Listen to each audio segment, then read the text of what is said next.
दोस्तों हम लोग बात कर रहे हैं कि आपके प्रोविडेंट फंड का जो बैलेंस है वो किस तरीके से चेक किया जाता है और क्यों आपको हर बार लगता है कि मेरा जो पैसा है जितना मेरा एक्सपेक्टेशन था उससे कम शो हो रहा है। तो अपन इसके बारे में आज अब बात करने जा रहे हैं।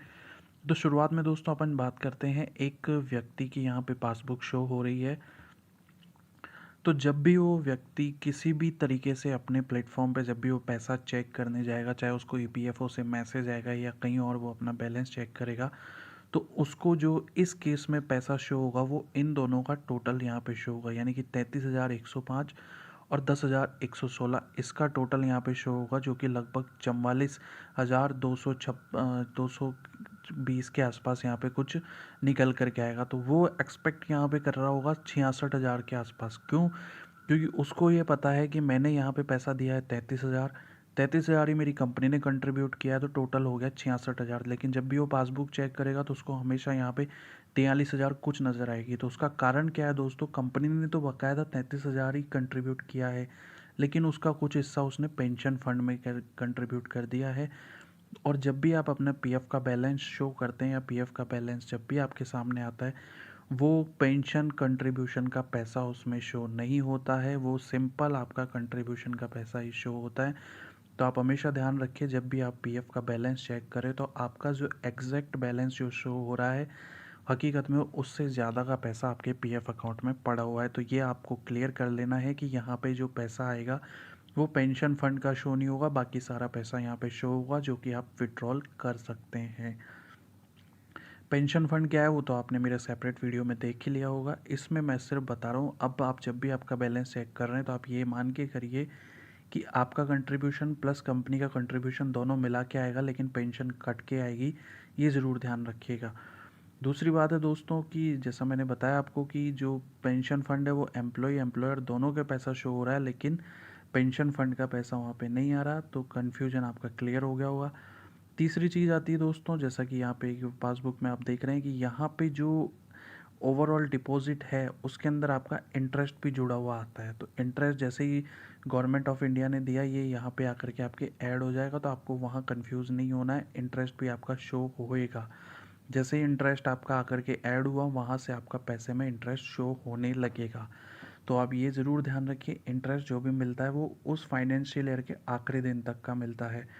तो जब भी चाहे इंटरेस्ट कैलकुलेटेड हो आकर के जुड़े उस पिछले फाइनेंशियल ईयर के एंड तक का जुड़ करके आपके आएगा, वो भी आपके यहाँ पर शो होगा। लेकिन ध्यान रखिए, जैसा मैंने पहले भी बताया, पेंशन कंट्रीब्यूशन का इंटरेस्ट जीरो होता है, ये आप ज़रूर ध्यान रखिए। बाकी सारे पे इंटरेस्ट मिलेगा, यानी कि जो आपको पैसा शो करेगा इंटरेस्ट वाला वो आपके जैसे इस केस में 44,000 43,000 के ऊपर का ही इंटरेस्ट यहाँ पे कैलकुलेट करेगा।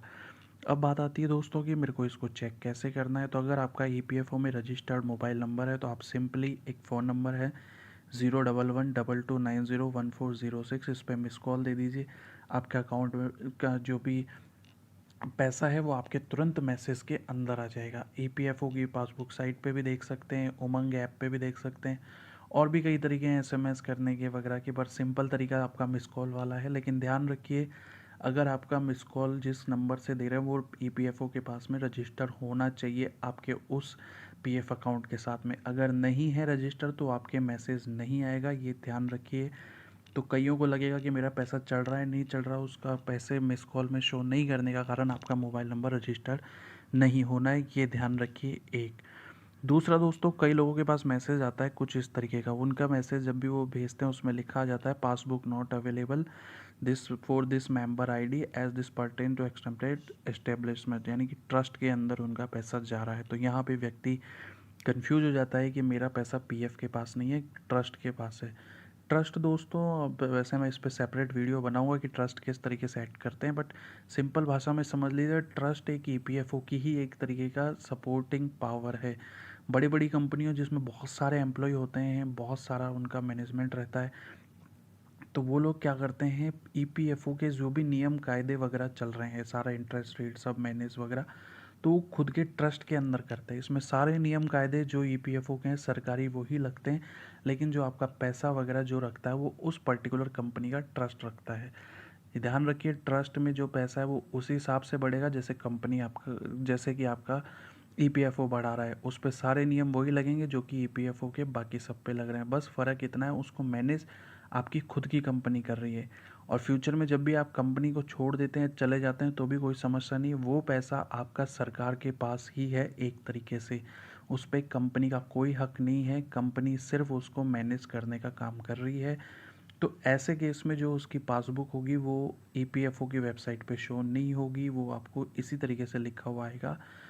तो आपको इस केस में अपना जो भी एम्प्लॉयर है, जिस कंपनी में काम कर रहे हैं, आप सिंपली उनको मेल डाल करके या उनसे डिटेल लेकर के उनके प्लेटफॉर्म पे आप अपना पैसा चेक कर सकते हैं। मैं फिर कहूँगा एम्प्लॉय को डरने की ज़रूरत नहीं है इस केस में कि कंपनी उसके पीएफ का पैसा खा सकती है। कंपनी का उसमें कोई केस नहीं है। ये सिर्फ ईपीएफओ को एक सपोर्टिंग हेड के रूप में काम कर रही है। जैसे बड़ी बड़ी कंपनी है टाटा, बहुत सारे एम्प्लॉयज़ काम कर रहे हैं, तो टाटा ने अपने ट्रस्ट खुद का बना रखा है जो कि ईपीएफओ से द्वारा सपोर्टिंग है। तो ईपीएफओ उसको पूरा मैनेज कर रहा है, देख रहा कर रहा उनके वर्किंग प्रोफाइल को, और इसका सारा पैसा गवर्नमेंट ऑफ इंडिया के पास ही जा रहा है। तो आपका पैसा कहीं भी किसी भी तरीके से डूब नहीं रहा है। बस आपका इसकी प्लेस में आपको पासबुक चेक करने का तरीका आपकी कंपनी के थ्रू ही जाएगा। तो दोस्तों ये थी आप लोगों के लिए छोटी सी जानकारी, पीएफ का बैलेंस किस तरीके से चेक करते हैं और क्यों ये कम दिखाई देता है। पसंद आए चैनल को लाइक सब्सक्राइब जरूर करिएगा। मिलते हैं नेक्स्ट वीडियो में।